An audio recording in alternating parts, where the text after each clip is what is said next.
Hello guys, हम पढ़ने वाले 10th क्लास और 12th क्लास का मोस्ट इम्पोर्टेंट क्वेश्चन जो हाई स्कूल और इंटर दोनों में पूछा जाता है बायोलॉजी के पेपर में। देखिए क्वेश्चन का नाम क्या है कि प्रजनन क्या है, नामांकित चित्र की सहायता से नर जनन तंत्र के बारे में समझाइए। तो देखिए नर जनन तंत्र के बारे में इस वीडियो में हम पढ़ने वाले हैं, जो काफ़ी पूछा जाता है 10th क्लास के लिए और 12th क्लास के लिए। तो देखिए इस चित्र को समझते हैं पहले। तो देखिए चित्र में क्या है, चित्र को समझिए ध्यान से। क्या है देखिए चित्र में, देखिए इस लाइनों को जो ड्रॉ करे हुए हैं इनको ध्यान से देखें। देखिए मूत्राशय है, ये जो एरिया है मूत्राशय है, इसमें क्या मूत्र रहता है लगभग 700 से 750 ml के पास, 800 ml भी होता है। और ये है शुक्र वाहिनी, ये शुक्र वाहिनी है, ये जुड़ेगी तुम्हारे वृषण से जाके। देखिए ये गई वृषण से, वृषण से इस शीशन के द्वारा क्या है शुक्राणु निकलते हैं इस शुक्र वाहिनी के द्वारा। तो यहाँ पे शुक्राणुओं का ये क्या है, एक रोड है, इस रोड से क्या आते हैं शुक्राणु आते हैं बाहर को निकल के। ओके, ऐसा समझ सकते हैं। ये है शुक्र वाहिनी। एक है शुक्राशय, देखिए है शुक्राशय, ये इस शुक्राशय में शुक्राणु अंदर रहते हैं। ओके, ये मलाशय है। और प्रोस्टेट ग्रंथि होती है। देखिए प्रोस्टेट ये जो ग्रंथि है, यहाँ पर क्या वीर्य बनता है, ये बनाने में हेल्प करती है, जिसमें शुक्राणु रहते हैं। ये गुदा होता है। ये है देखिए अधिवृषण, अधिवृषण बोलते हैं वृषण को, वृषण ही अधिवृषण होते हैं। देखिए ये वृषण है, इसके जस्ट ऊपर जो है ये अधिवृषण का, ओके ये अधिवृषण है, ये वृषण है, इसी के अंदर शुक्राणु बनते हैं। और ये सब जानते हैं क्या होता है, ये शीशन होता है। क्या होता है, शीशन, जिसके द्वारा शुक्राणु निकलते हैं, शुक्राणु क्या योनि में प्रवेश करते हैं, इसके द्वारा ही सब जानते हैं इसके बारे में। ओके, ये इसी के पास में एक नलिका और होती है मूत्र वाहिनी। ये मूत्र वाहिनी, ये मूत्र वाहिनी कहाँ से आती है, यूरेटर से, जिसमें क्या मूत्र रहता है। तो यहाँ से एक नली आती है जिसके द्वारा यहाँ से मूत्र इस शीशन के द्वारा बाहर कर दिया जाता है। तो ये था चित्र के बारे में फ्रेंड्स। चलिए इसके बारे में समझते हैं।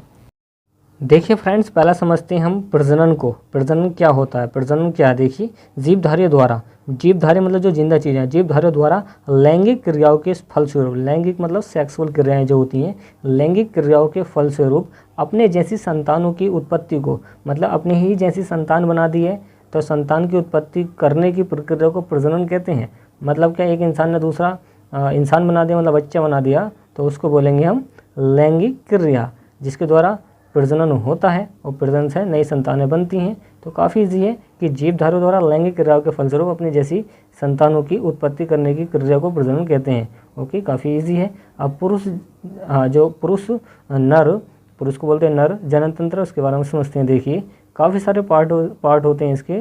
तो देखिए पुरुषों के जनन तंत्र में एक जोड़ा वृषण तथा अन्य कई सहायक अंग होते हैं। तो पहले समझते हैं हम वृषण के बारे में। तो देखिए वृषण क्या होता है। देखिए फ्रेंड्स, वृषण टेस्टिस होते क्या हैं। टेस्टिस वृषण, अपनी आम भाषा में इसको आड़ बोलते हैं। तो क्या होते हैं वृषण, टेस्टिस होते क्या हैं।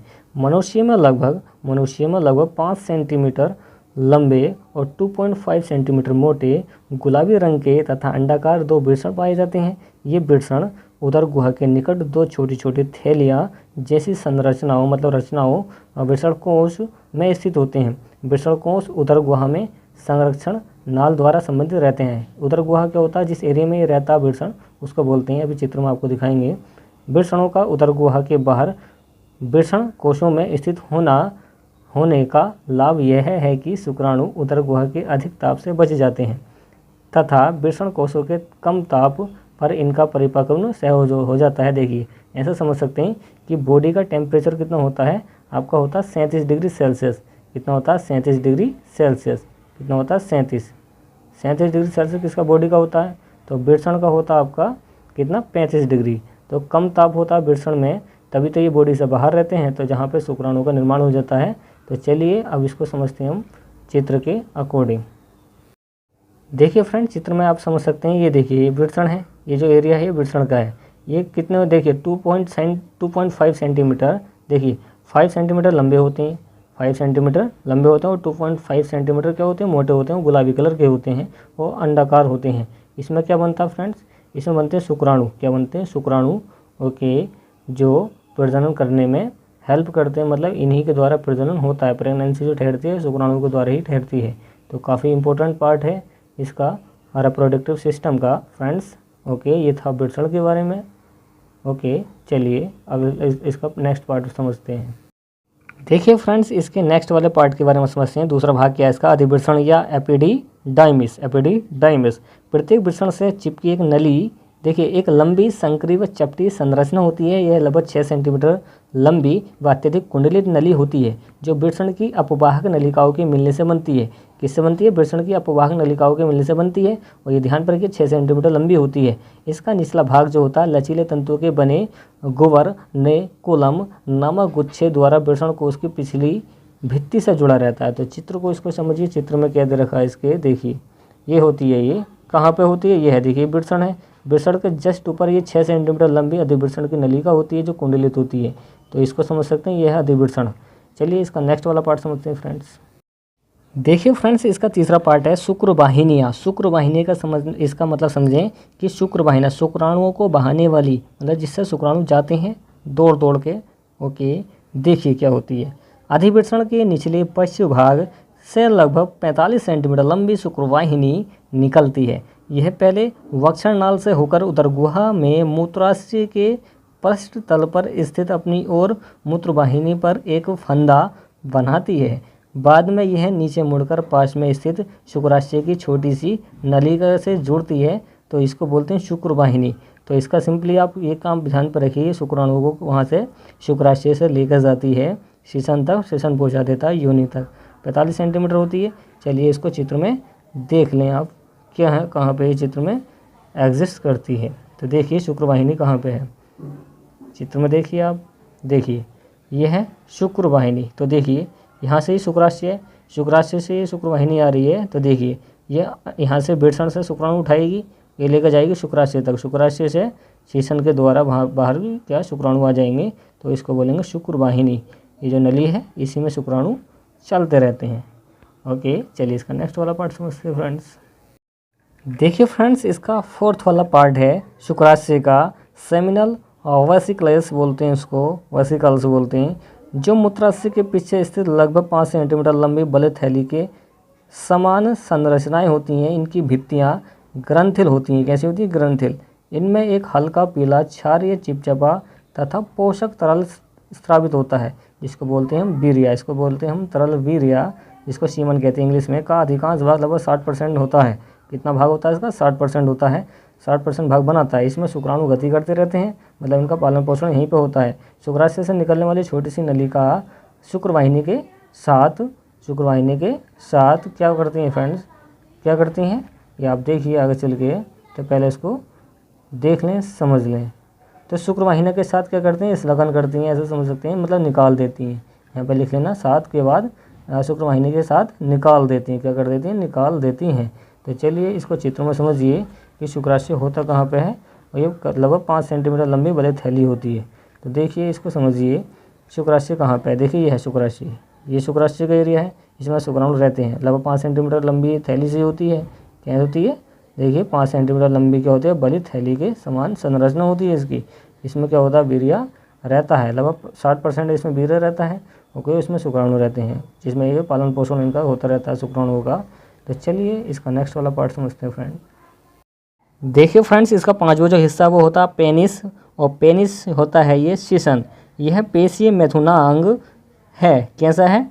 कोपुलेटरी ऑर्गन है। कैसा? कोपुलेटरी ऑर्गन है, मतलब क्या है? एक अंग है। कैसा है? सेक्सुअल अंग है। मैथुनांग मतलब जो सेक्स करता है। शीशन की संरचना पेशी एवं रुधिर कोटरो ब्लड सिनोसिस से होती है। मतलब क्या, इसमें अगर ब्लड फ्लो होगा तो ये क्या हो जाएगा? शीशन क्या हो जाएगा? फैल के मोटा हो जाएगा, लंबा हो जाएगा। अगर इसमें रुधिर का ब्लड प्रेशर बढ़ जाता है तब।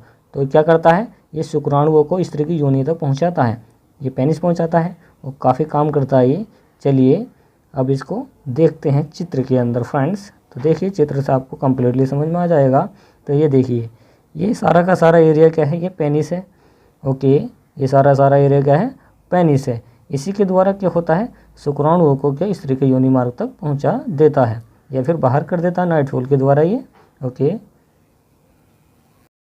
देखिए फ्रेंड्स, अब देखते हैं इसकी सहायक ग्रंथियाँ तो क्या होती हैं? एक्सेसरी ग्लैंड्स होती हैं। निम्नलिखित प्रमुख ग्रंथियाँ जनन की किसी न किसी क्रिया में सहायक करने के लिए विशेष स्राव बनाती हैं। स्राव देखिए कौन कौन सा बनाएंगी? एक बनाएगी प्रोस्टेट ग्रंथि है। कौन सी है? प्रोस्टेट ग्लैंड है। यह देखिए एक जोड़ा द्विपालित ग्रंथियाँ मूत्राशय के मूत्र मार्ग में खुलने के स्थान से लगी रहती हैं। कहाँ से? मूत्र मार्ग में खुलने के स्थान से ये लगी रहती हैं। इससे विशेष गंधयुक्त पतला तथा दूधिया, पतला होता है, दूधिया होता है, तरल स्रावित होता है, जिसको वीर्य कहते हैं। यह तरल वीर्य का लगभग 25% भाग बनाता है। मतलब 25% कौन बनाता है? प्रोस्टेट जो ग्रंथि होती है, ये वीर्य का 25% भाग ये बना देती है प्रोस्टेट ग्लैंड, जिसमें शुक्राणु तैरते रहते हैं, घूमते रहते हैं, और शुक्राणु बनते कहाँ में? वृषण में। वृषण आपको समझा चुके हैं क्या होते हैं फ्रेंड्स। देखिए फ्रेंड्स, वीर्य तथा उसके कार्य क्या होता है। वीर्य क्या होता है? देखिए यह पुरुष के जननांगों के परिपक्व के बाद, मतलब परिपक्व कब हो जाता है? 14 से 15 साल की एज में। तो परिपक्व के बाद बनने वाला एक सफ़ेद तरल पदार्थ होता है, मतलब सफ़ेद सा चिपचिपा पदार्थ होता है। इसी तरल पदार्थ में शुक्राणु रहते हैं और श्लेष्मक तथा नर जननांगों में उपस्थित सहायक ग्रंथियों का स्राव होता है।